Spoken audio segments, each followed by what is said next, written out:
you like sci-fi, fantasy, action, adventure, and comic books, then you've come to the right place for your weekly dose of anything and everything geek. So strap in and let's get this show on the road. Welcome to the Science Fictionary Podcast.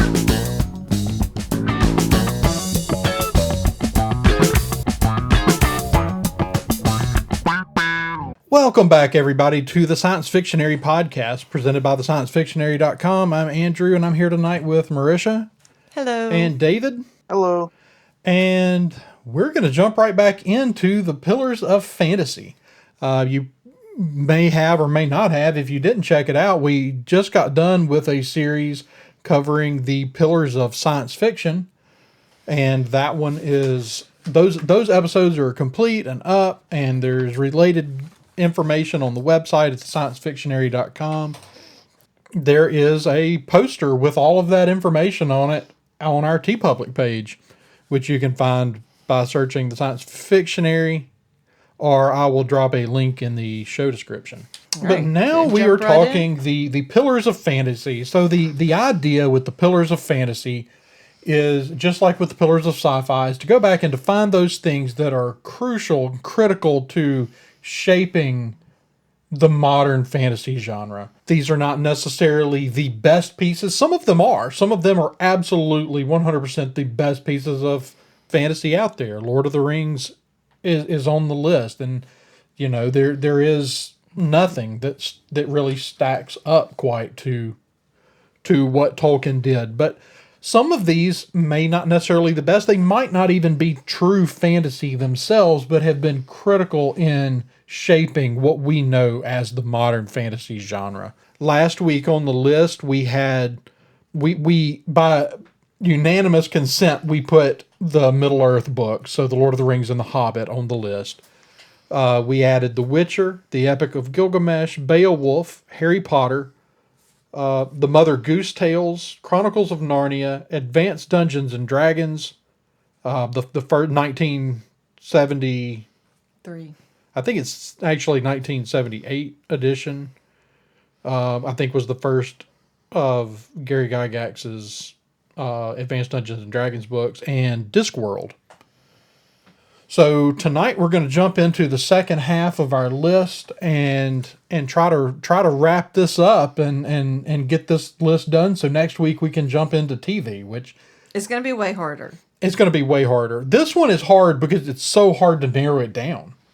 Mm-hmm. My list just keeps growing. Mm-hmm. Even after we started, I kept going. Like, Robbie added Advanced Dungeons and Dragons and Discworld, and I went, oh my God, like, I had kind of thought about Dungeons and Dragons, but I had kind of thought of it more in the miscellaneous category. But I didn't think about, Robbie pulled a specific book as kind of the critical piece, you know, that was so critical to building the game into what it is today. And I had not thought about that. But Robbie said Discworld, and I went, oh my God, like, how is Discworld not on my list? I know it's not on Marisha's list, and I don't know if David's got it either, but I was glad to have Robbie's input to pick that one up, because I would have left it off.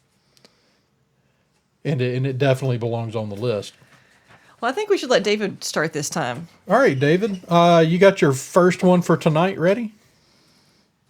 Yeah. So last week we talked about Mother Goose Tales, right, and that got me thinking about one that I forgot, and then instantly, because I had on my list Beowulf, and that was actually one that Andrew submitted. I decided to replace Beowulf with this next one, Children's and Household Tales by the Brothers Grimm, from 1812. The Brothers Grimm did not, come up with all of these fantasies and these fairy tales, but the stories that they put into these books have defined what we know as the stories today. Absolutely. Yep. They are pretty much, besides Disney, which I'm sure we'll get to in the movie categories, they are the definitive versions of these fairy tales. Cinderella, all the stuff like that you know. Rapunzel, Hansel and Gretel, which I have a close personal attachment to because I played Hansel in the hit play at South Louisiana Public School. Um, so I love it because of that. And that's actually how I first kind of learned about it. And pretty much any fairy tale you know about these characters, like it comes from here. What you know probably comes from this, even if you don't realize it. Yep. All of the like fairy tale storybooks that your parents read you as a kid, pretty good chance at least 75% of those stories are directly adapted from Grimm's fairy tales. Yeah. It's I think it might be hard Just like to picking out the gore. exactly just like simplified and shortened and had whatever this year's no heels getting cut off. right. Yeah, well they some of the even the later Grimm's editions, every few years they put out another edition that was a little more friendly. So even whenever someone says Grimm's fairy tales, there are actually several different editions of Grimm's fairy tales that they can reference. So it's kind of interesting. The definitive versions of these stories actually several different renditions, and the earliest versions are probably the most accurate to the oral traditions, and the later ones are really more the creation of the Grimm brothers, which is really it's something in its own right.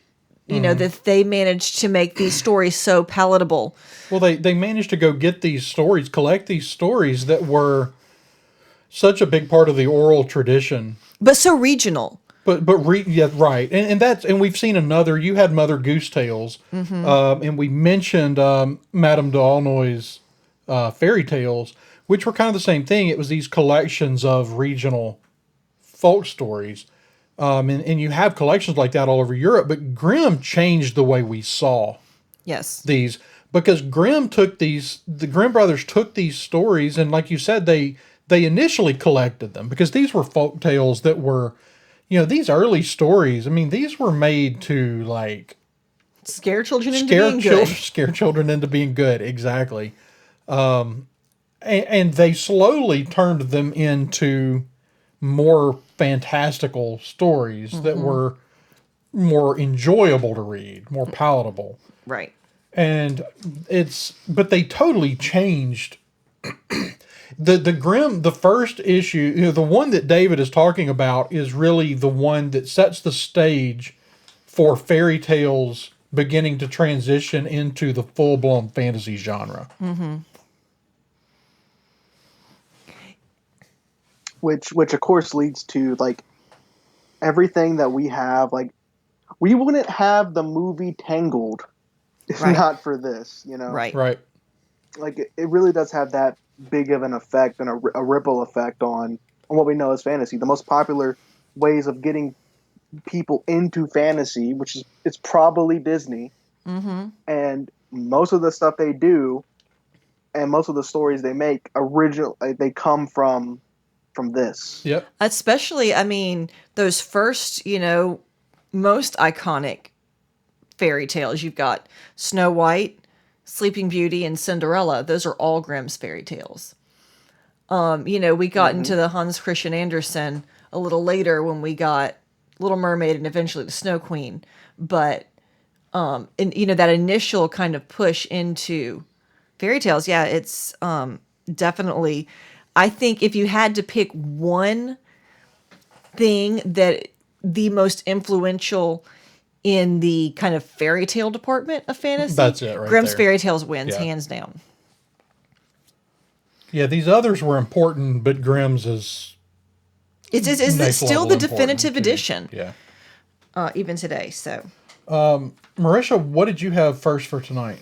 all right. So, like my list, y'all, is extensive, but I had a couple of different Greek mythology writings that have been fairly influential. Hesid's Works and Days and the Theogony, which were actually written in Greek. These are some of the earliest times that these myths were set down. There was, in the 19th century, Nathaniel Hawthorne actually did an adaptation of some of these stories called a wonder book, which really was whenever people started kind of in the same way that they had started telling fairy tales to children. This is whenever mythology became stories that you told to children. But the most influential and widely read version of Greek mythology for thousands of years was Metamorphosis by Ovid. It was written in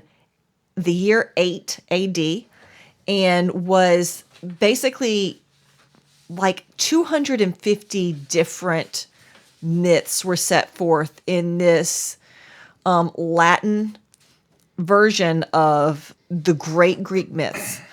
And it was the Renaissance, all of the artwork in the Renaissance that harkens back to Greek mythology.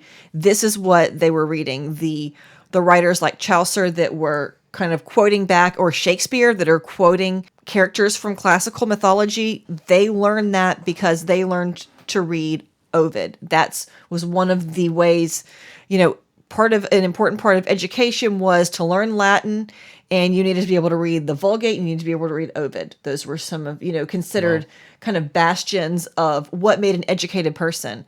And Greek mythology is just such an important part of, especially, how Western culture perceives fantasy. Stories like Pandora's Box and Cupid and Psyche. These kinds of stories have been told and retold in slightly different ways for a really long time. So that's my contribution. My first contribution tonight is Metamorphosis. And to be clear, you're saying, because you named a lot of stories there, those are all like collected in Metamorphosis? Yes. A lot of these different... Okay. I got a little confused. It was basically a collection of Greek myths in Latin. Oh, okay. Yes. I agree with that entry. I've written some Greek and all that mythology stuff too in my list. So the first thing I've got on my list for tonight is Le Morte d'Arthur by Thomas Mallory.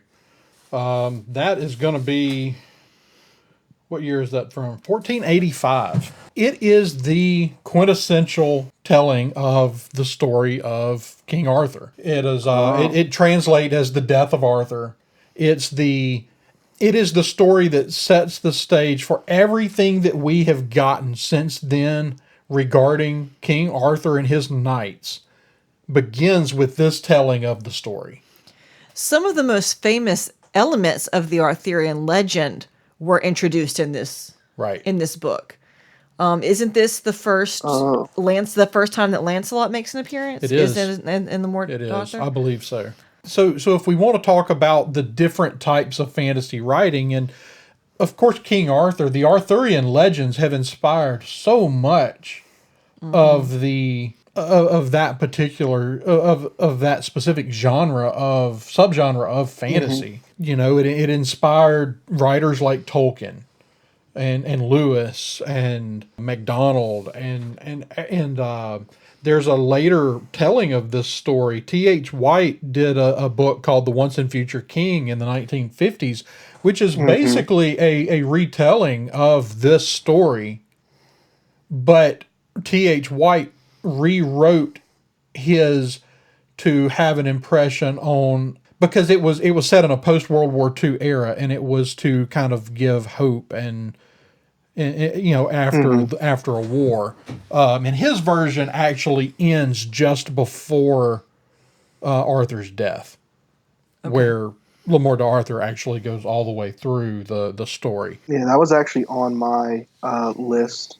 Was The Once and Future King. Okay. Because I love Arthurian legend. It's not on my official list. It was on my working list. Yeah. I love Arthurian legend, and I wanted to put something on here, but I had no idea, because I didn't have the knowledge about it. I had no idea where to start, what to put, because there are hundreds of novels about Arthurian legends, hundreds of dozens of musicals, dozens of plays, freaking dozens of films, opera, parodies, poems, dramatic plays. Like, there's every Mm-hmm. medium of art has something to do. There is some piece of King Arthur in there.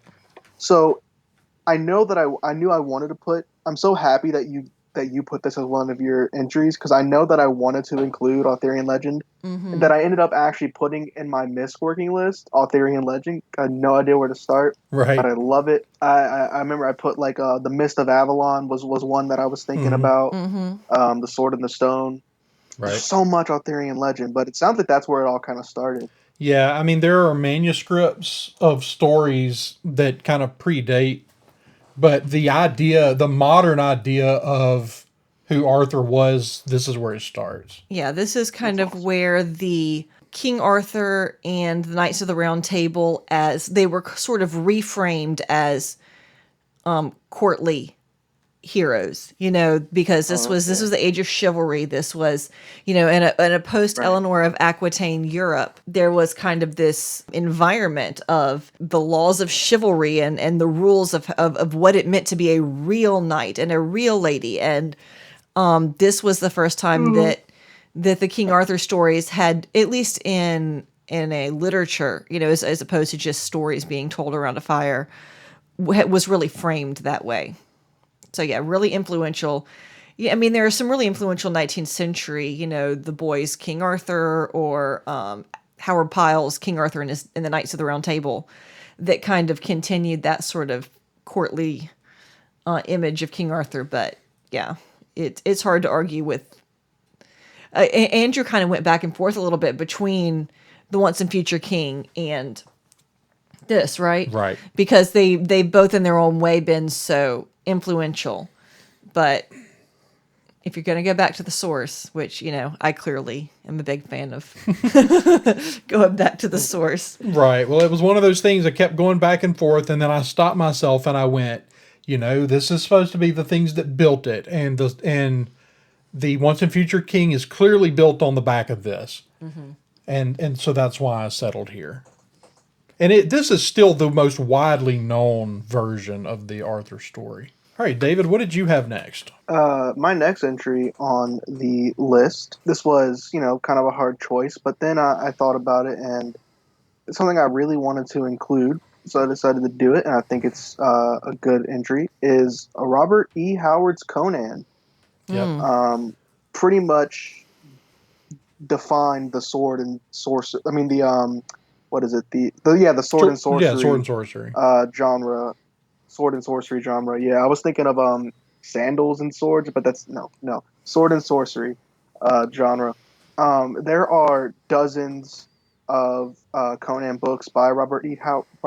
Howard. I believe the first one was just called Conan. Maybe I'm entirely wrong about that, or Conan the No, Barbarian. it's Conan. You're correct. Yeah, that's what I thought. Conan. Yeah, Because and it was on my he's working written. list, so hmm I'm glad it's on here and he's because written it dozens, belongs. and it's spawned hundreds of comic books, Hmm. of games, couple of films, TV shows, tons of copycats. Yep. It's an entire archetype. The barbarian archetype is it's literally a class in Dungeons and Dragons, and it entirely comes from the character of Conan and stories. I've read. So I don't think I've read the original Robert E. Howard Conan. I've read some of his works. I've read lots of the comic books. I'm a big fan of the stories. I love the adventure. I love the adventures. That's my favorite part of fantasy, is like sword and sorcery, crazy adventures, stuff like that. Yep. And Conan's one of the best for that. Awesome. Invented sword and sorcery. Well, maybe not. It just completely fashioned Yeah. that genre and spawned countless imitators. And actually, not even. What's interesting is that based on, at least compared to everything else we have on the list, it's relatively recent. Um, Mm-hmm. it, I believe, it was made in like what, the 1960s. Okay. I believe it was one of the first. No, I think I'm wrong. I think I'm entirely wrong about that. But My phone's it's dead, or I'll fairly Google recent. In the it. 19, Yeah, I'm not. I don't. My phone's dead, so I can't look it up. Let's I'm see. trying to find it right now. No, okay. Robert E. Howard died in 1936. I was looking at a different book. That's the Okay. thing. There's so many Conan books that are Right. called Conan Yeah. that it's hard to make sure I'm looking at the right one. But relatively recent, being in the 1900s, compared to stuff that's literally like 2000 BC. You Right. know. Yeah. Yeah, but it's it's one of those things when you really kind of look at it. The origins of the genre are really late 1800s as Mm-hmm. far as the when folklore and fairy tales fully transitioned into a proper genre Yeah. was a lot later than you would think, is actually later than we would consider the origin of the sci-fi genre, Mm-hmm. the modern sci-fi genre, Which is which kind of is ironic. it's kind of weird, but it's because fairy tales subsisted as and remained this idea that they were for kids longer than sci-fi writing. Sci-fi was considered more high-minded Mm-hmm. in the early days with people like H.G. Wells and Jules Verne. The irony is that that changed because Tolkien decreed that it was wrong. No, True. like for like Right, he no, you're literally like wrote essays about how wrong it was that fairy tales were not for children, they were for people. right. And he Hmm. believed that so strongly, he invested decades of his life in creating a world to prove that fantasy is not just for children. Right. Strong-minded Sorry, I just read individual. that. I got my facts straight here. That's the thing. It's so hard to find facts about stuff like this because there's so much of it. Mm-hmm. But Conan the Barbarian was actually originally published in Weird Tales magazine Mhm. in 1932. Okay. Yep. No, that's an important one. Yeah. And like I said, it was on my working list, and I again, like kind of like you were glad I grabbed the Arthur stuff. I'm glad you grabbed that one because I'm glad it's on the list. Marisha, what do you have next? Okay, so Hmm. this is like y'all narrowing this down has just been painful because I have to leave out beloved things like Peter Pan and Alice in Wonderland to have in my list. So this is one that is not as widely known today, but was very, very influential in some of the most prolific fantasy writers of the 20th century, and that is the writings of George MacDonald. Specifically, The Princess and the Goblin, which was published in 1872. And George MacDonald is the kind of person that C.S. Lewis and J.R.R. Tolkien and Oswald Chambers raved about and bewailed the fact that his writing was not more well known. He was a big writer of fairy tales, but he was a writer of original fairy tales. And his fairy tales were really some of the first examples of fairy tale as sort of a long form story as opposed to short stories. He does have some short stories, but he also has some full-on novels. And like I said, George MacDonald, he would tell stories about things that had been told before, but he talked about things in a very different way than were expected. Goblins, could be defeated by stamping on their feet because they were so tender. So he managed to bring in like fairy tale elements that were very believable. I mean, that's the sort of thing that you would come across in Grimm's fairy tales, but he came up with a lot of them on his own. And like I said, he was a big influence on Lewis Carroll. He is actually the person who is credited with convincing Lewis Carroll to publish Alice in Wonderland. I think you Oh. can make a pretty good argument that the man who inspired Lewis Carroll, C.S. Lewis, and J.R.R. Tolkien to write fantasy is a pretty important character in the history of fantasy. Yeah, that's a good entry. And there was another author that I grabbed something from that was another one that had a huge impact on Lewis and Tolkien. Specifically, was William Morris. Primarily known as a poet, right? He was a poet, yes. Okay. But in 1896, he wrote a book called The Well at the World's End. And that particular book is considered the kind of the core or the beginning of the romantic fantasies. It's Which has gone so awry in recent years. right. Twilight. In fact, a lot of people would inventor of consider Twilight. this there are some people that say that this is the first work of modern fantasy literature. This book features one of the things this is really famous for is for its world building. It was kind of one of the first real attempts at creating this new fantastical world that wasn't ours. A lot of the fantasy to this point was explicitly set in our world. Right. This was a departure where he created this new world. He clearly was inspired by the Arthurian stuff, but it's basically the story of this kid. He's the son of one of, I think, either 4 or 5 sons of a king. And they're going out on this grand adventure. The sons are, but they make the youngest one, Ralph, stay home to ensure that there's an heir. So he's prohibited from going on this adventure, which in turn leads him on this adventure of his own. He rescues a woman that's been trapped who winds up being a queen, basically, and known as the Lady of Abundance.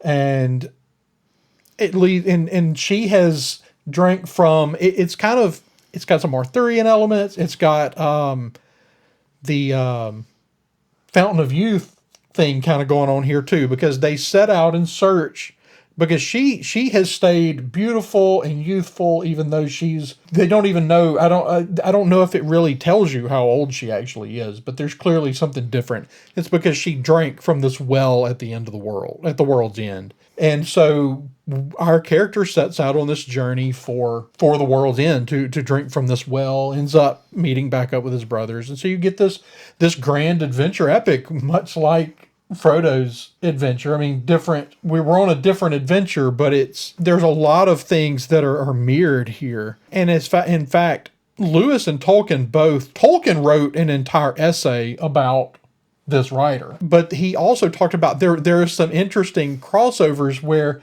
Tolkien and Lewis intentionally borrowed things from this story as kind of an homage to this. There's an ancient tables of stone. So think Lion-Witch in the Wardrobe.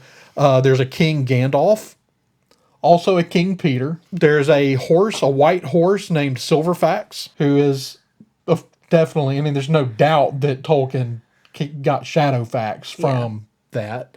Mm-hmm. And there's just a lot of things, and so I would say, much like MacDonald, I would say that anyone who had that much influence through their writing on people like Lewis and Tolkien, who really kind of were the pinnacle of the genre in a lot of ways, that this deserves to be on there. Sounds like one I should read. I've never actually... That's not one that I'm familiar with. I was familiar with the writings of George MacDonald because I'm just that kind of nerd, but this one I have never actually come across, so I definitely will have to track it down. Awesome. Okay, so that gets us up to how many? 8. 12, 13, 14. That gets us up to 15 entries. Okay. With Robbie's 2 entries. All right, so Robbie sent me a couple more. I'll mention at least one of Robbie's because I think that it's got to be on the list, is The Wheel of Time. Mm-hmm. It was on my list. And that's one, it's one of the critical ones. I don't really ever hear anybody talk about many of the books except the first one, but it's one of those series that the whole way through doing the Pillars of Sci-Fi, it was like every time I would say, hey, what's one we left off? Every time somebody would say, the Wheel of Time book. That's sci-fi. And it's like, and I kept saying, well, I don't think they're really sci-fi, but I really think that it's one of those critical pieces that belongs on this list, even though it's a lot newer than a lot of our others. So what do y'all think about the Wheel of Time? Do y'all have any thoughts on the Wheel of Time? I've never read it.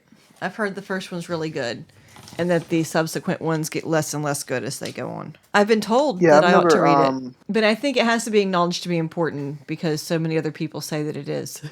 Yeah, well, it's one of those that's one of the best-selling fantasy books of all time. I mean, It was inspired by Tolstoy's War and Peace. How does that make for an interesting book? well, I'm that may be sorry. why it only made for A good first a book. good first book.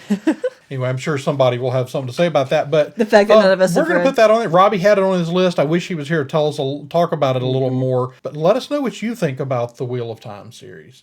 The other thing that Robbie's kind of got on his list here is something that I thought would make an interesting quick discussion, because I kind of I think it harkens back to when we were doing the Pillars of Sci-Fi. I wrestled with Star Wars on which genre to put it in, because it's fantasy. It's a fairy tale story. It's a fantasy story, but it's sci-fi within a fantasy world is, I think, kind of where we ultimately landed on it, and that it really fits in both categories. So Star Wars is going to more than likely wind up in both in the movie category for fantasy and sci-fi. So Robbie actually threw something out that I had kind of thought about briefly and then kind of forgot about, was Dune, and whether or not it should be on both lists. I mean, anything that has an installment entitled Messiah probably isn't going to be purely scientific. Well, in it's basis. very. There's a lot of mystical elements to it. It's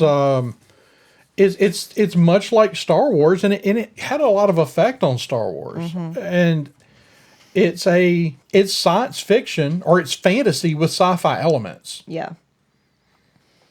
Because the sci-fi is there. It's no doubt it's there, but it's not it's not the main story. It's just part of the world, but it's also a world where you've got, these things that are more or less magic and mystical and fantastical. And Although typically there are in Dune, basically most people believe that there are some, like the Bene Gesserit and their breeding programs. They have been manipulating genetics for generations to produce these sixth sense, basically. So there are a lot of them have, at least most of the people in world believe that there is some kind of scientific explanation for what's going on. At least Right. the people pulling the strings believe that there's a scientific explanation going on.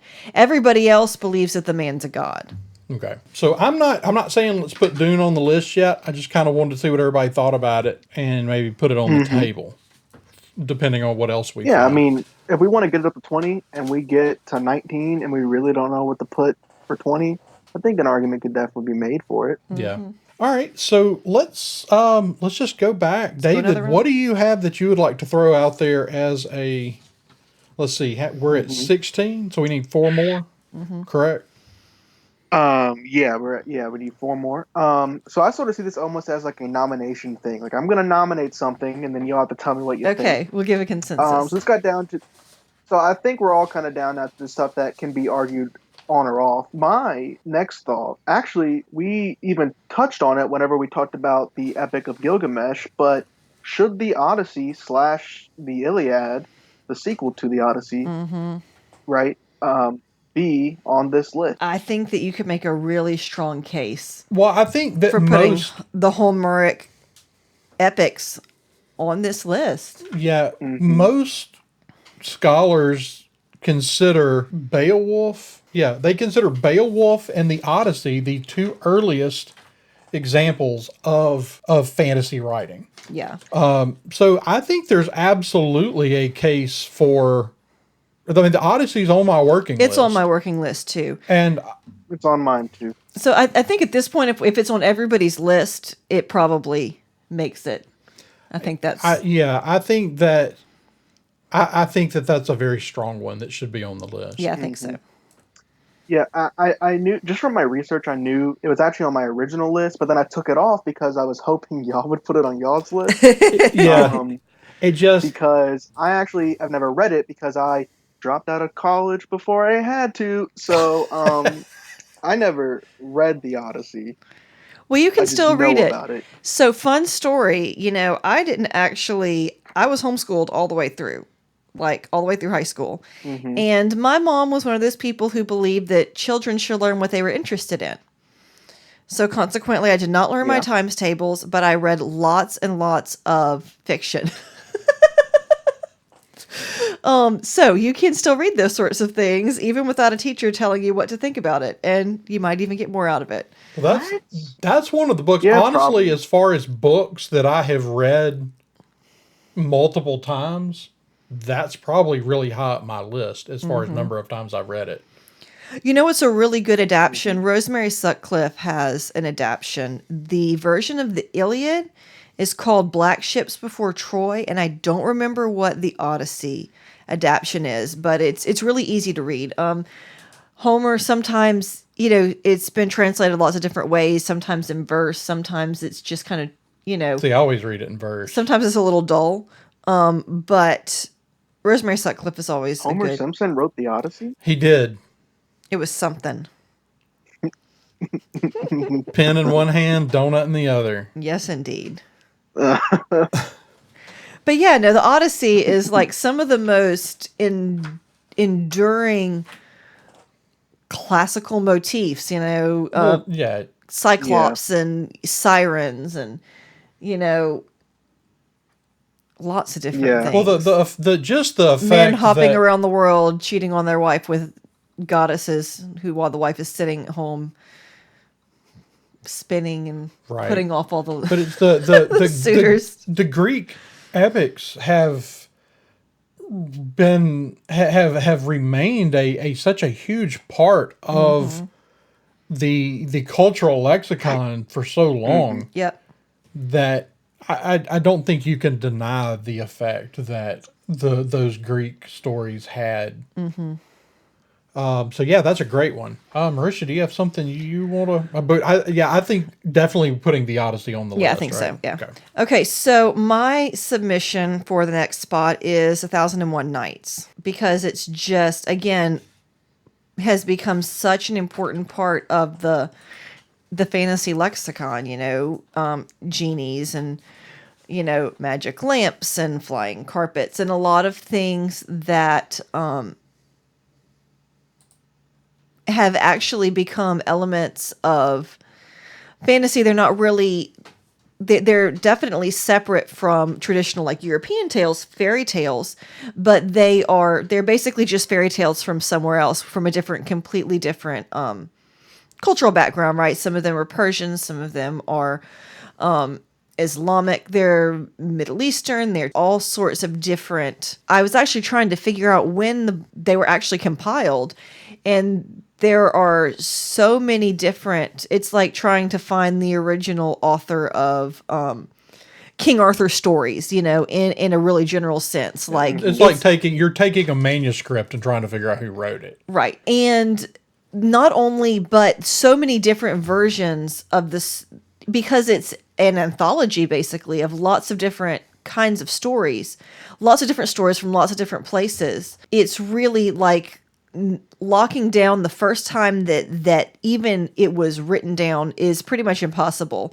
But the consensus seems to be that they were compiled between the 8th and 13th centuries. The writing known as Arabian Nights or 1001 Nights was compiled between the 8th and 13th centuries. And the most, Aladdin and Alibaba and Sinbad being some of the most famous examples from 1001 Nights. So that is my... Which oddly enough were added by Frenchmen well, later, but they were based on characters, because that's the thing. That's the interesting thing about these. They're framed around a central set of characters. That's all true. the stories. Scheherazade and her king, who kills off women every night because that one treated them badly. Right. So even though it's a collection of folk tales, they are framed around a set of characters. Yeah.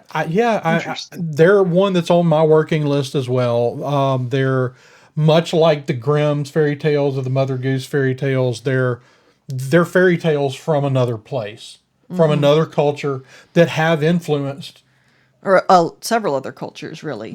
right, really a number of Mediterranean cultures is really where a lot of that came from. All right. So, what does everybody think about adding 1001 Nights? I mean, if it's on both of y'all's working lists, I think it definitely belongs there. Then Yeah, it's a good one. It's an important one. 2 entries left. Two entries left, and I would put on the table Gulliver's Travels. Ooh. Yeah, I thought about that. Gulliver's Travels is an interesting one because it's a satire of like traveling works, like The Adventures of Marco Polo. Basically, it's like, and you just think their stories are outlandish. Listen to the stories I have to tell. Right. Yeah, But yeah, I mean, I almost feel like that's. Sorry. no, go ahead. I almost feel like, and maybe I'm off base with this, but that's all. I almost feel like that's like the equivalent of you suggesting Hitchhiker's Guide to the Galaxy. You know, for the And science fiction At least I'm literature. at least I'm consistent. nothing if not consistent love. Mm-hmm.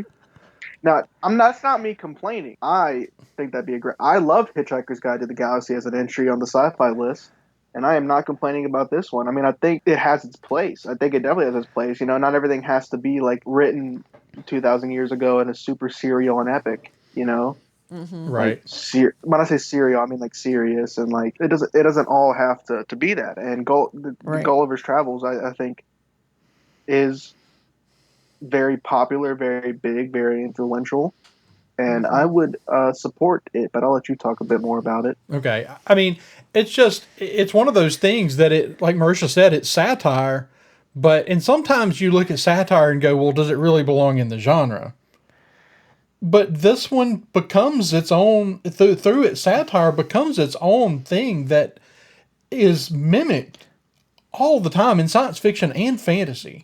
The whole idea of the fantastical voyage. Yeah. In fact, I think Gulliver's Travels was on my working list for sci-fi because even though the elements are more fantastical than scientific in nature, it's just so much sci-fi has kind of gone that route.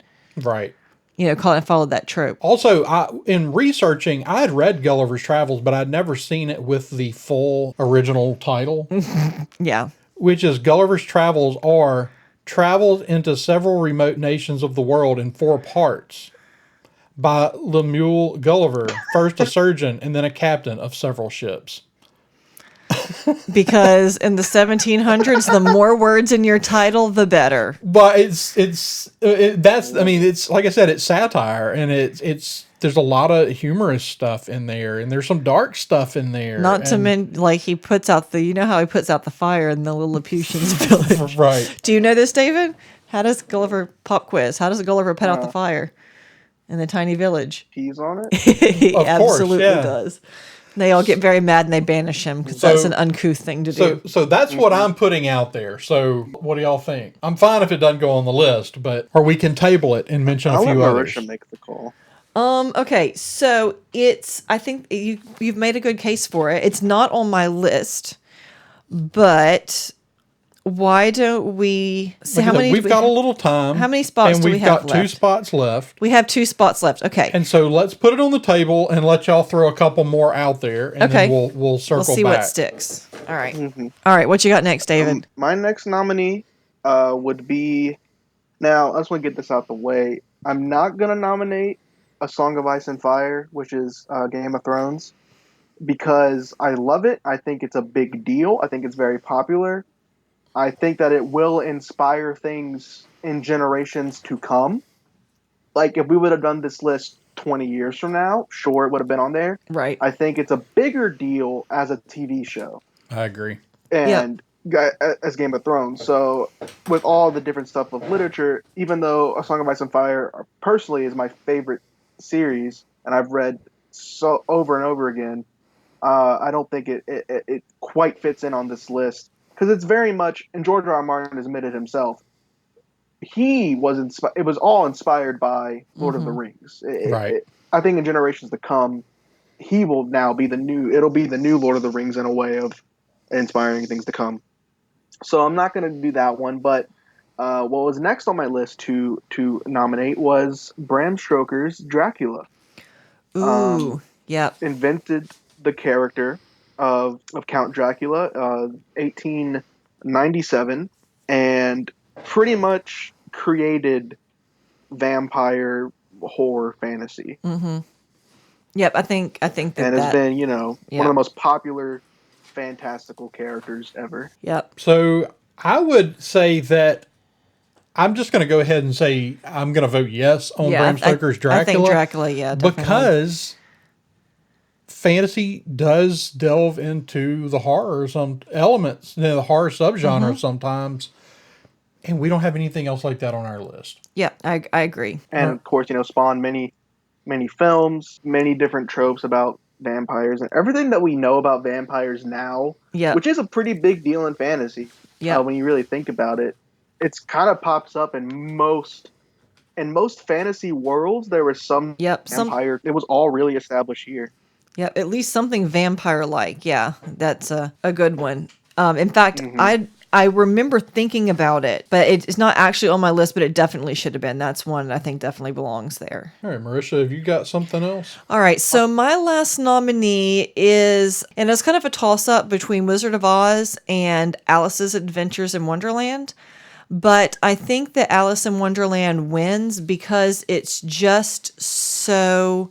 I think that Wizard of Oz is perhaps more influential as a movie, kind of like the argument that David was making for Game of Thrones. Wizard of Oz is most important to the cultural lexicon as a movie, but Alice's Adventures in Wonderland is so... the book itself and its sequels are still so widely read, with the original illustrations, that I think that just that really bizarre opium-induced version of weirdness that Lewis Carroll created. I'm not making any comments on Lewis Carroll as a person because he was terrible. However, Alice in Wonderland is an important touchstone in fantasy, in my opinion. So I think that's... Yeah, I'd agree with that. And I think that pretty much is like all the ones that I was like, oh, it really needs to make it. Yeah, I mean, I've got a few others. I really like that one, and I would say that Alice in Wonderland, something from that style in that era belongs more than Gulliver's Travels. I love Gulliver's Travels. Yeah. It is an important piece of literature, but we also already have other fantastic voyage genre. We've got the Odyssey, Right. for starters. So I think the Odyssey trumps Gulliver's Travels and knocks that back. And so unless somebody else has something that they really want to pitch, then I think Alice in Wonderland might be it. Unless, David, have you got Take something that final else? spot. Yeah, I mean, because I've got some other neats, other good stuff. I mean, Hans Christian Andersen's The Snow Queen. Yep. Is a big one. Even A Christmas Carol was on my working list. Mine too. Peter Pan. But as Yeah, far as but a lot of that stuff, go ahead. a lot of that stuff can be touched on in other categories. Yeah. It's kind of how I Exactly. had to balance it out. Exactly. And I think that Well, I think Peter Pan's going to get on the miscellaneous list because that one's going to be hard because it was originally a play. So that's my story and I'm sticking to it. So, what do you think about Alice in Wonderland, David? I totally support that idea. I know it's big, and it probably overall in the fantasy genre, from the sounds of it, I think you're right with your argument about Wizard of Oz or that one. Wizard of Oz kind of more important as a movie. This kind of sounds like and feels like it belongs as being more important as a novel. Also, my middle school English teacher hated it, so just out of spite of her, I'm gonna say we put it on the list. Gotcha. And I'll also say I don't have anything that I think would trump that, but I'll give a few. I have literally 3 other things that we didn't get to mention, so I'll give a few honorable mentions. Okay. Aragon is super cool. Yeah. I think that's a great story. It's dope. I love it. Don't think it's super influential. But I think maybe in 20 years it'll be a thing we look back on. I also had the Once and Future Kings. I think that's a really cool story, but I think you touched on the Arthurian stuff, and we talked about that earlier. The Percy Jackson series. Yes. Yeah. I think is another one of those things that 20, 30 years from now we might look back on and be like, wow, this inspired so many things. 'Cause I know a lot of people, whenever I was in school, who read these books and were in love with these books. And yeah, in the same way a lot of people were for Harry Potter, I saw just as many in my generation, at least, who were in love with the Percy Jackson series. Yeah. Who want to see, there's another show getting made probably like for Disney Plus. There were the movies, so maybe in 20, 30 years it'll be a bigger thing. As of right now, it's obviously very much just inspired by past things like Harry Potter and even the Odyssey and stuff like that. And then also I had Peter Pan, and then a cool series, The Assassin's Apprentice. I think is really cool. But not super influential. But I put it on my list just because I think it's a really cool series and cool thing of books. And once again, 20, 30 years from now, might be a different discussion. Those are my honorable mentions. But other than that, I'm really satisfied with the list. Yeah. Awesome. Marisha, did you have anything else you wanted to? I don't think so. I think pretty much Lang's Fairy Tales was on my list. Yeah, the thing is, there's so many collections, because I had Aesop's Fables on mine. There's so many collections of fairy tales that it was kind of hard to, there was no way to put them all on the list. Right. And that's the thing. It's like whenever the Brothers Grimm kind of trumps everything else in the fairy tale genre, even though Lang's Fairy Tales were very, very influential, there were 4 volumes of them. There was the Red Fairy Book, the Blue Fairy Book, the Violet Lavender Fairy Book, and the Yellow Fairy Book, I think. And this was like the first time that it was like fairy tales were really dolled up and simplified and made just for children. It was really Grimm Brothers was called Children and Household Tales, but it wasn't just for children, and your children might have nightmares from them. You're not going to have nightmares from Lang's Fairy Book. And Tolkien hated them passionately because they had gone against everything that fairy tales ought to be, but they were an important cultural touchstone. But I think really I think that the things that have wound up on the list are the most influential and important and wide reaching books. So I think I'm real proud of our list. I think that does it for our Pillars of Fantasy literature list.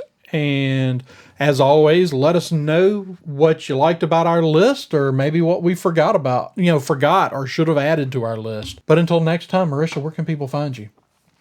You can find me at princessesandpadawans.com. I am princesses_and_padawans on Instagram and ppadawans on Twitter.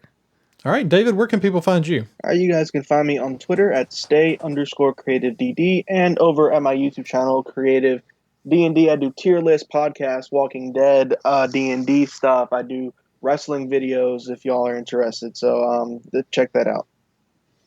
All right, I'm Andrew Gore. You can find me running the Twitter account for this show at Sci_Fictionary. You can find me hosting our other show, our Star Wars show, every week. That's Coruscant Radio Underground.